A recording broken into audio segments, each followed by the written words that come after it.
شادی سے 3 دن قبل راؤڈی شیٹر مسیح الدین کا بے دردی سے قتل۔ اولڈ سٹی میں سنسنی خیز واردات۔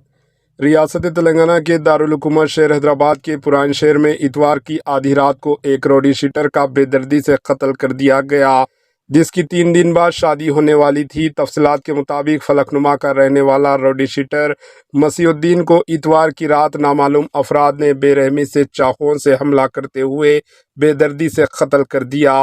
یہ واقعہ رین بازار کے علاقے کے دبیرپورہ فلائی اوور کے قریب پیش آیا۔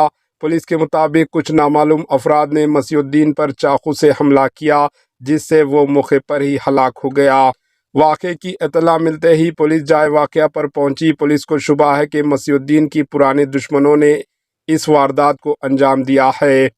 نعش کو پوسٹ مارٹم کے لیے عثمانیہ جنرل ہسپتال منتقل کر دیا گیا، جبکہ پولیس نے کیس درج کر کے تفتیش شروع کر دی۔ مقامی افراد کے مطابق مسیح الدین کا ریکارڈ راؤڈی شیٹر کے طور پر پولیس میں موجود تھا اور صرف 3 دن بعد مسیح الدین کی شادی ہونے والی تھی اور روقے بھی تقسیم ہو چکے تھے۔ Bureau report, H N news.